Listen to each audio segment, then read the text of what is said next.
विस्तार पूर्वक सुनना चाहता हूँ। आदरणीय आचार्य सुखदेव स्वामी ने पूछा कौन सी कथा? तो राजा परीक्षित कहते हैं अवतीर्थम यदो वंशे भगवान भूत भावना कृतवानि यानि विश्वात्मा तानि नवद विस्तरात्। महाराज यदुवंश में भगवान कैसे अवतार लिया, लेकिन विस्तार पूर्वक कथा सुनाओ। सुखदेव स्वामी कहते हैं राजन, एक मथुरा मंडल और एक था सूरसेन मंडल। ये सूरसेन मंडल था, छोटा सा राज था जहां के राजा सूरसेन थे, जिनके पुत्र हुए वसुदेव। और जो मथुरा मंडल था एक बड़ा राज्य था, यहाँ के राजा हुए उग्रसेन, जिनके पुत्र हुए कंस। और दोनों राजाओं में आपस में रिश्तेदारी भी थी। कंस के एक चाचा थे देवक, जिनकी 7 लड़कियां थीं। उसमें से 6 लड़कियों का विवाह वसुदेव के साथ कर दिया था। एक बात बताऊं, उस समय एक नीति बहुत गलत थी। एक ही दामाद के साथ में सारी लड़कियों का विवाह लोग कर देते थे। जैसे नंदा सुनंदा 2 बहन थी नंद जी की, ये दोनों एक ही को ब्याही थी। अच्छा, उसका कारण एक था कि उस समय मनुष्य की उम्र थी 1000 वर्ष। द्वापर में, सतयुग में एक आदमी का आयु होता था 1 लाख वर्ष। और जब सतयुग बीता या त्रेता तो बचा 10,000 वर्ष, 10वांश। और जब त्रेता बीता आया द्वापर तो बचा 10वांश 1000 वर्ष। और जब द्वापर बीता आया कलयुग तो बचा 10वांश 100 वर्ष। लेकिन 30 वर्ष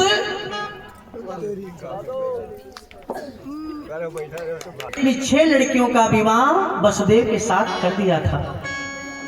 और एक लड़की देवकी जो है भी विवाह के योग्य नहीं थी।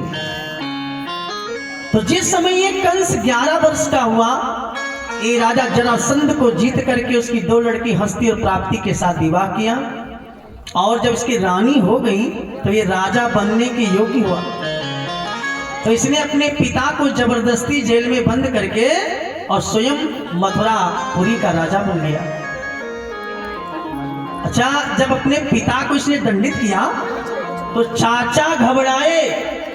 चाचा सोचे कि पिता के बाद चाचा का नंबर होता है। तो देवक आकर के और कंस से कहा भतीजे, आज मैं जंगल में जा रहा हूं, भगवान का भजन करूंगा, और आप हमारे एक लड़की जो बची है देवकी, इसका विवाह वसुदेव जी के साथ कर देना समय आने पर। देवक चले गए और कंस ने देखा एक दिन कि मेरी बहना जो है ये विवाह के योग्य हो गई। तो कंस ने एक पत्रिका लिखा, और पत्रिका में क्या लिखा कि मैं आदेशित करता हूं, जबकि लड़की के तरफ से निवेदन होता, आदेश नहीं होता है। कहा मैं आदेशित करता हूं कि मेरा पत्र मिलते ही वसुदेव जी दूल्हा बन के चले आओ, मुझे अपनी बहन देवकी का विवाह तुम्हारे साथ में करना है। और जैसे पत्र मिला तैसे वसुदेव जी ने सोचा कि अभी तक हमारे ससुर जी का राज था, और वो जानते थे कि मेरी लड़कियों की एक सौतन है जिसका नाम रोहिणी है। अच्छा, अब राज है कंस का, और ये दुष्टात्मा कहीं हमारी रोहिणी को मार न डाले, इसलिए रोहिणी को लेके गए अपने मित्र बाबा नंद के घर छोड़ दिया। और इधर बारात लेके आए और महाराज बड़े धूमधाम से वसुदेव जी का देवकी के साथ में विवाह हुआ। और इतना नहीं, उसने दहेज भी दिया। चतुशतम पारिब्रह्म गजानाम हे विमालिना असुनाम युतम श्राद्धम रथानाम चात्रिखर्षतम। 400 दासियां, 15,000 घोड़े, ये सब दहेज में दिया, दहेज में दिया। और अपने रथ सुंदर ढंग से सजाया, अपनी बहन को बिठाया और बहनोई को बिठाया, चला छोड़ने ससुराल। बुराई कितनी भी हो किसी आदमी के अंदर, लेकिन कुछ में कुछ अच्छाई भी होती है, होती नहीं होती, होती है। लेकिन उसकी अच्छाई लोग कब बताते हैं, जब वो मर जाता है। तब शमशान पे पहुंचते तो कहते भैया कुछ भी हो, आदमी तो बहुत ठीक नहीं था, लेकिन एक बात था कि जो कहता था वो करता था, उसी दिन उसकी अच्छाई सामने आती है। तो कंस में लाखों बुराइयां हैं, लेकिन उसके अंदर कुछ अच्छाई भी है। अपनी बहन को विदा करने चला और जैसे रास्ते में पहुंचा तैसे आकाशवाणी देवताओं ने किया, पति प्रग्रहणम कंसवा मास्या शरीरवाक् अस्यामष्टमो गर्भो हन्ताये वहसे बुधा। अरे मोर, जिसको भेजने के लिए जिसके ससुराल को जा रहा है, इसका 8वां गर्भ तुम्हारा काल होगा। जैसे चारों तरफ देखा कंस का, इसका मतलब ये मेरी बहन नहीं है, ये काल की जननी कालनी है। और केस पकड़ के अपनी बहन का रथ से नीचे उतारा और तलवार खींचा, नहीं छोड़ूंगा, मार डालूंगा। अब ना रहेगा बांस और ना बजेगी बांसुरी। इतने में वसुदेव जी ने देखा, बताओ ये मेरी नवविवाहिता पत्नी अभी ससुराल तक नहीं देखा, हाथों की मेहंदी नहीं छूटी और इसको दुष्ट मारने जा रहा है। तो जहां पर आदमी देखता है कि ये हमसे तगड़ा है, वहां झगड़ा नहीं करता है। और कहा भी गया है कि उनसे झगड़ा ना करो जे तुमसे तगड़ा होए। तो वहां क्या करो, वहां सामवेद कहता है कि चिकनी चुपड़ी बात करके और वहां से निकल लो। कितना भी दुष्ट हो लेकिन उसकी प्रशंसा करो। जो देखो झगड़ालू आदमी है ना, तो उसकी प्रशंसा करो, उससे झगड़ा ना करो, प्रशंसा करो। आहा भैया आप जैसे आदमी है वो, आपके नाम से तो पूरे समाज कांपता है। और यही शुरू किया वसुदेव जी ने कहा, आहा राजन, अरे आप तो भोजवंशी राजा, इस कीर्ति को बढ़ाने वाले, आपके नाम से देवता भी कांपते। आहा आपके हाथों से शोभा नहीं देता एक अबला की हत्या। अरे बड़े बड़े वीरों को आप मारने वाले हो। अच्छा आपको यही डर है ना, 8वें गर्भ से कहा जितने भी संतान जन्म लेंगे सब ला करके तुमको दे जाऊंगा, इसको छोड़ दो। कहा ये बात तो सत्य है, क्योंकि सत्य वसुदेव जी सत्य बोलते, झूठ तो बोलते नहीं। कहा ठीक है आराम से जाइए। और जैसे छोड़ दिया तैसे देवर्षि नारद जी पहुंचे और नारद जी ने कहा महाराज किसी पे भरोसा नहीं करना चाहिए, एक काम करो इनको अपने बंधन के हिसाब से रखो। और अपने बहनोई वसुदेव अपनी बहन देवकी को ला करके जेल खाने में बंद किया। कोई ऐसा कर सकता? दीदी जीजा आ गए जेल में, और रिश्तेदार की तरह नहीं, कोई सुरक्षा नहीं है कि ए ग्रेड बी ग्रेड की सुरक्षा हो जेल में, एक कैदी की तरह कि हथकड़ी लगा दी हाथों में और पाँव में बेड़ी डाल दिया।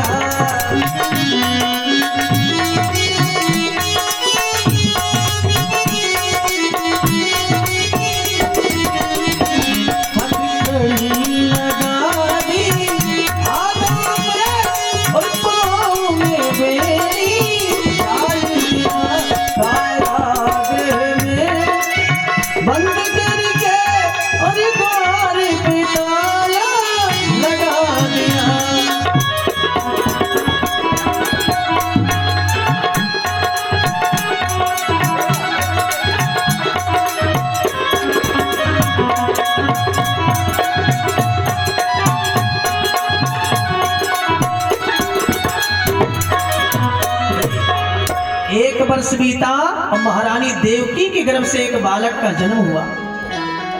वसुदेव जी ने कहा देवी ये बालक हमें दे दो, क्योंकि मैंने तेरे भैया से वादा किया। और बालक लेके वसुदेव जी गए। महाराज कंस से कहा मेरा पहला बालक इसे स्वीकार कीजिए। तो कंस जानता था कि नाहक में बाल हत्या काहे करो, अरे इससे हमें कोई खतरा तो है नहीं, तो इसको ले जाओ। तो ऐसे नारद जी प्रकट हो गए और नारद जी ने एक अष्टदल कमल लेके आए। कहा महाराज इसकी पंखुड़ियों से गिनो कि 8वां पंखुड़ी कौन आ रहा है। अब जिस पंखुड़ी को कंस पकड़ता है गिनता वही 8वीं बन जाती है। कहा एक बात बताऊं, जैसे रविवार से गिनो तो 8वां दिन रविवार आएगा, जैसे सोमवार से गिनोगे तो 8वां दिन सोमवार आएगा।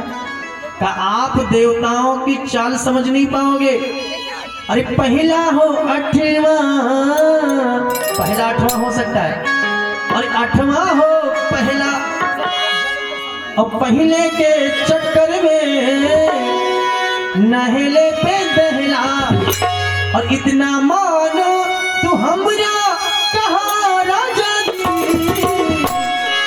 नहीं जइबो तू आज यहाँ तू राजा दी, नहीं जइबो तू आज यहाँ तू राजा दी।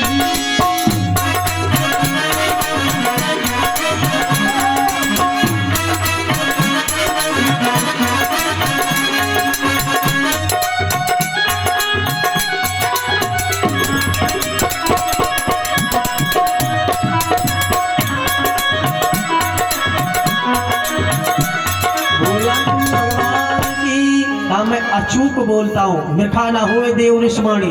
और तुरंत महाराज बालक को पकड़ा और 6 बार घुमाया और 7वीं बार शिला पे पटक के प्राणांत कर दिया। लगातार 6 बालकों की हत्या किया, और जब 7वां में वैकुंठ लोक में झगड़ा मच गया, भगवान शेष नारायण ने कहा अब की बार मैं आपसे बड़ा बनूंगा।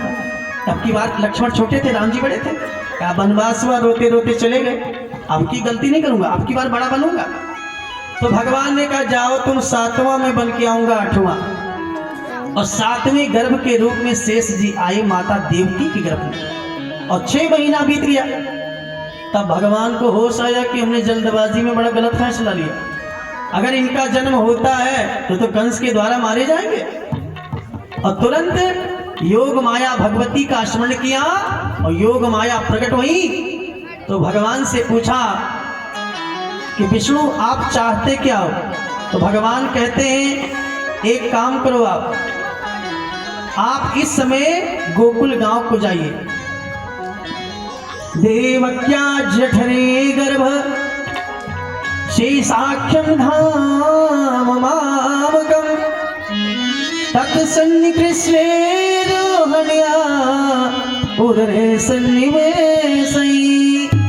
का आप माता देवकी का गर्भ खींच करके माता रोहिणी के गर्भ में डाल दो, और वहां हल्ला हो जाएगा कि 7वां गर्भ नष्ट हो गया, और मैं 8वां गर्भ के रूप में स्वयं प्रकट होऊंगा, और तुम यशोदा के गर्भ से समय आने पर जन्म लेना, और तुम ही कंस को सूचना बता देना कि उस बालक का जन्म हो चुका है। तो योग माया ने कहा कि इतना बड़ा काम हम करेंगे तो इसमें हमको मिलेगा क्या? तो भगवान कहते हैं तुम्हारा सिर्फ नाम बढ़ेगा। का कितना नाम बढ़ेगा? तो भगवान बताते हैं कि कुमुदा चंडिका कृष्णा माधवी कन्निकेति च माया नारायणी सानी शारदेति अंबिकेति च। का कोई शारदा कहेगा, कोई अंबिका कहेगा, कोई नारायणी कहेगा, कोई चंडिका कहेगा, कोई कुमुदा कहेगा, कोई कृष्णा कहेगा, कोई विंध्याचल निवासिनी कहेगा, अनेक नामों से तो पुकारी जाओगी। माता जी आई और देवकी का गर्भ खींच करके और इधर रोहिणी के गर्भ में डाला, और जब जेल खाने में हल्ला हो गया कि 7वां गर्भ नष्ट हो गया है, अब 8वां का नंबर है, और भगवान स्वयं 8वां गर्भ के रूप में माता देवकी के गर्भ में प्रविष्ट हुए। एक दिन नारद जी को बुलाया कंस ने, कहा बाबा ये बताओ कि मेरे दुश्मन का रंग होगा कैसे, हम कैसे पहचानें कि मेरा दुश्मन है? तो नारद जी ने बताया कि वो काला काला मुरली वाला होगा। तब से काले रंग पर इतना नफरत हो गया कि अगर उसकी पत्नी कहीं आंख निकालती है और काली काली पुतली देखता है तो कहता है आंख बंद कर, तेरे आंख में मेरा दुश्मन बैठा है। और इधर नारद जी को भगवान विष्णु ने बुला लिया, कहा ये बताओ कौन ऐसा महीना है जिस महीना में जन्म नहीं लेना चाहिए? बाबा ने कहा सब महीना ठीक है लेकिन भादों का महीना नहीं ठीक है। कहा क्यों? कहा प्रसूतिका जब किसी के घर में पड़ती है तो उसमें खर्चा आता है, और भादों एक ऐसा महीना है कि अच्छे अच्छे लोगों के पास पैसा नहीं रहता है। तो कहा इसलिए भादों का महीना ठीक नहीं है। और कोई कहीं मामा को कुछ झटका लग जाता है, मामा की आमदनी कम हो जाती है। भगवान ने कहा बस बस मुझे मामा से तो ही मिल रहा है, इसका मतलब मेरे लिए शुभ भादों का महीना है। अच्छा ये बताओ कि उजाली रात में आऊं कि अंधेरी रात में? कृष्ण पक्ष में कि शुक्ल पक्ष में? तो नारद जी ने पूछा आपको वहां से चोरी से भागना है? कहा तो चोरों के लिए अंधेरी रात होती।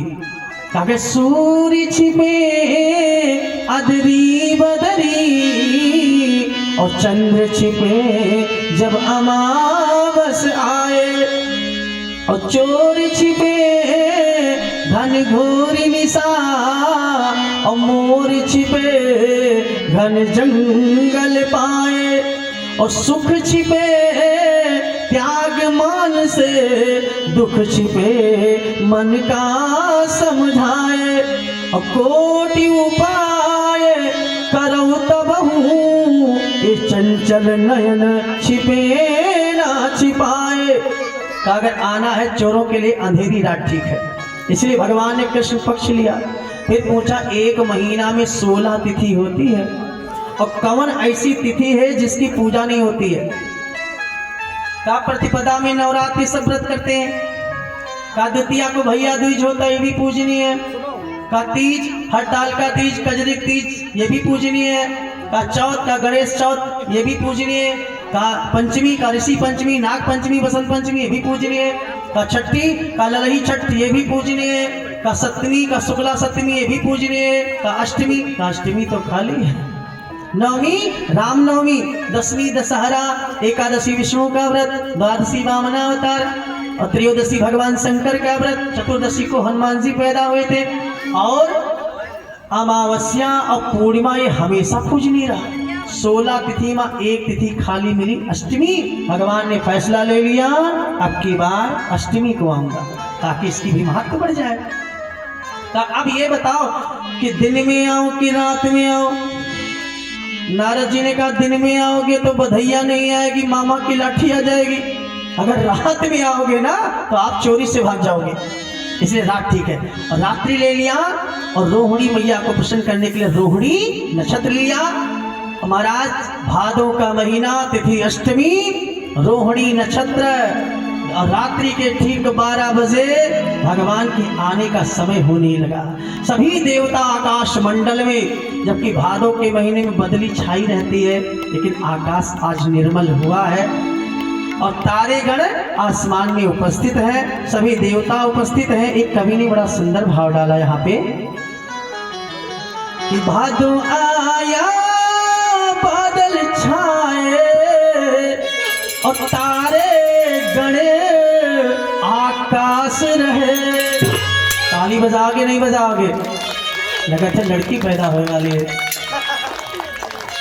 कि भादो आया बादल छाए और तारे गण आकाश रहे, तोड़ने वाले भव बंधन को, तोड़ने वाले भव बंधन को, जेल के तारा छोड़ दिए, जेल के तारा छोड़ दिए।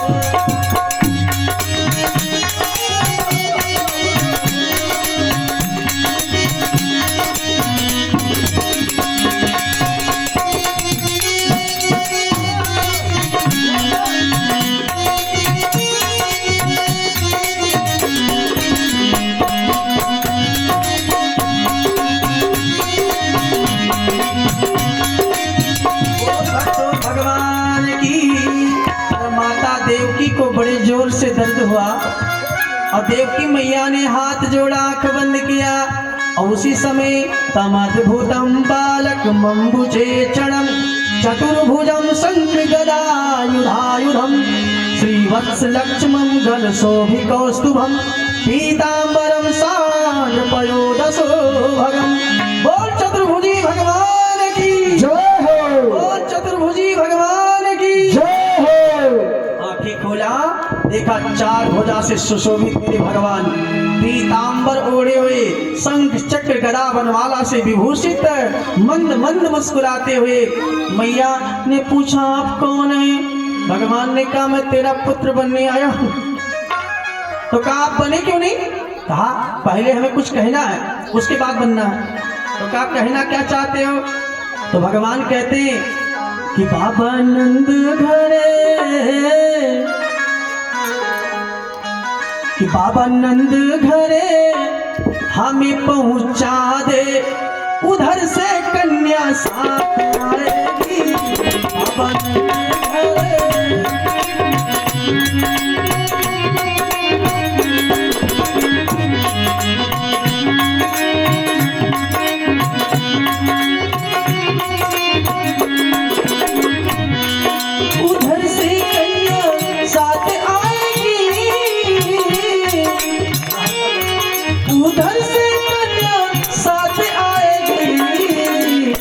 बाबा नंद घरे बाबा नंद घरे हमें पहुंचा दे, उधर से कन्या साथ आएगी। बाबा नंद घरे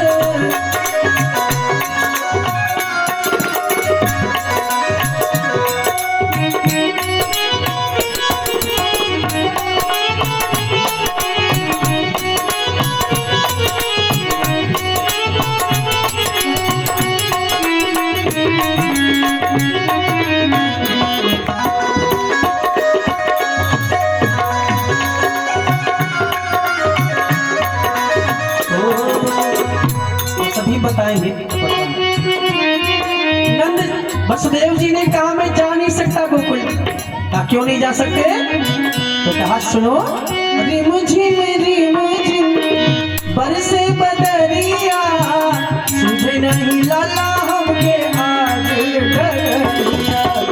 रिम झिम बरसे बदरिया, तुझे नहीं लाला हमके आज डगरिया। ऊपर यमुना के, एक बार दोनों हाथ ऊपर हो जाए, 3 बार तालियां बज जाए। और साउंड वाले भैया थोड़ा सा हल्का आवाज बढ़ा दीजिए इसका। ऊपर यमुना के जल बड़ी आई, उधर से कन्या साथ आएगी। ऊपर यमुना के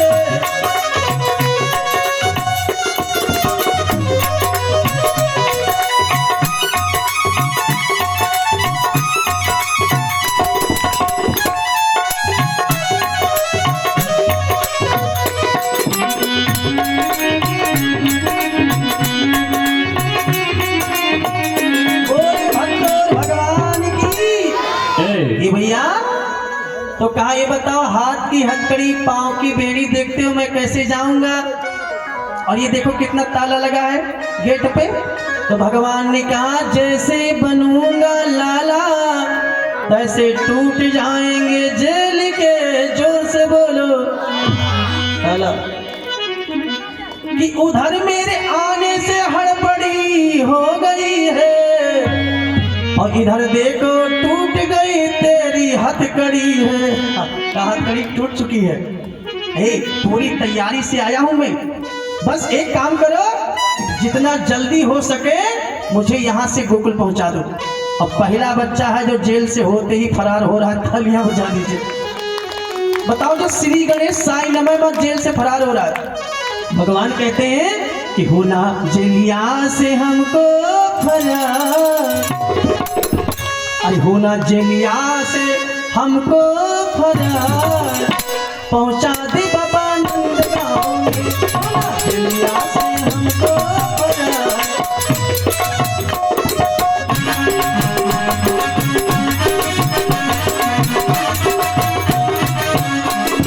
नंदगांव में नंदगांव में नंदगांव में नंदगांव में नंदगांव में नंदगांव में।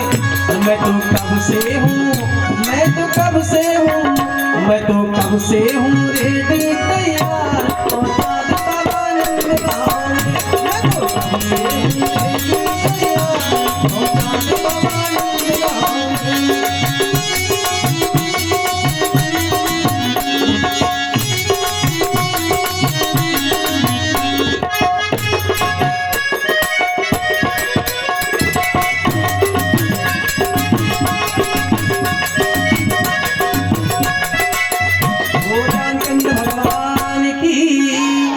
भगवान जैसे नन्हा शिशु बने, सूप में लिटाए, कंबल ओढ़ाए, और वसुदेव जी जा रहे। अच्छा आप बताओ कि भगवान को जेल से चोरी चोरी निकाल रहे कि थोड़ा सा हल्ला बचा के?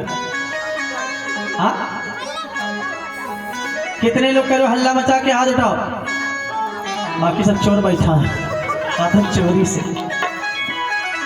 हल्ला मचा के ना। तो चलिए, भादों की अरे भादों की राती अंधेरिया और जल में कन्हैया दे हरिया। भादों की राती अंधेरिया जल में कन्हैया दे।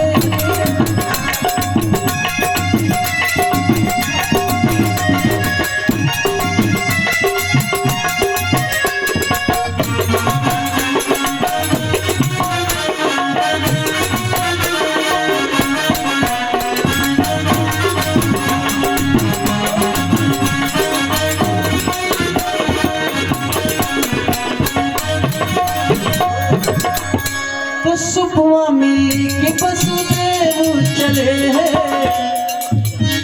और पहरेदार सब सोए पड़े हैं। अब टूट गए ताला ताला ताला ताला ताला ताला ताला ताला ताला ताला ताला ताला ताला ताला ताला ताला टूट गए ताला केवड़िया और जल में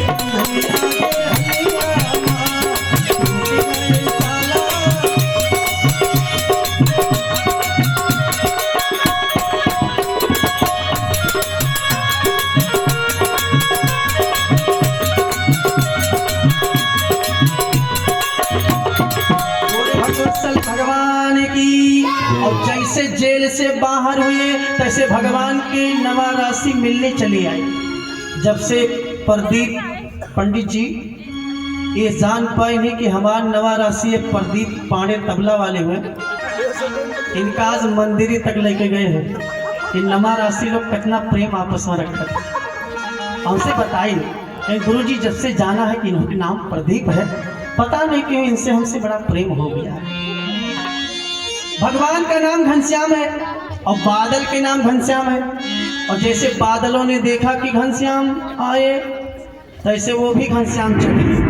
बादल गरजने लगा, रिमझिम फुहार होने लगी। एक कवि ने गाया है कि बरसाने वाले आ गए। बरसाने वाले, बरसाना को जाने वाले, बरसाने वाले वो कौन है? घनश्याम भगवान। और एक बरसाने पानी बरसाने कि बरसाने वाले आ गए और बरसाने वाले आ गए। दोनों हाथ ऊपर और 3 बार ताली बजा दो। बरसाने वाले आ गए और बरसाने वाले आ गए और दोनों घनश्याम बरसाने वाले आ गए। दोनों घनश्याम बरसाने वाले आ गए।